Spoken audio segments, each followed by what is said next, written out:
നിയമവിരുദ്ധമായിട്ടുള്ള നടപടികൾ, ആ നടപടികളെക്കുറിച്ച് അന്വേഷണം നടത്താനെടുത്തിയ എൻഫോഴ്സ്മെന്റ് ഡയറക്ടറേറ്റിലെ ഉദ്യോഗസ്ഥന്മാരെ സംഘടിതമായി ഗുണ്ടകളെ അഴിച്ചുവിട്ട് ആക്രമിച്ച് അന്വേഷണത്തെ തടസ്സപ്പെടുത്താൻ വേണ്ടി നടത്തിയ ശ്രമങ്ങൾ, ആ ശ്രമങ്ങളെക്കുറിച്ച് CPM മാപ്പ് പറയണം.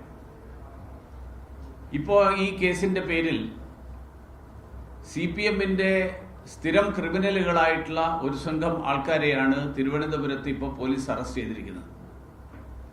പക്ഷെ നമ്മളെല്ലാവരും നേരിട്ട് കണ്ടതാണ്. ഈ അക്രമങ്ങൾ CPMന്റെ തിരുവനന്തപുരത്തെ മുതിർന്ന നേതാക്കന്മാരുടെ സാന്നിധ്യത്തിൽ അവരുടെ സംരക്ഷണത്തിലാണ് നടന്നത്. അവർ കാവലിൽ നിന്നുകൊണ്ടാണ് ഈ അക്രമങ്ങൾ മുഴുവൻ തന്നെ അഴിച്ചുവിട്ടത്.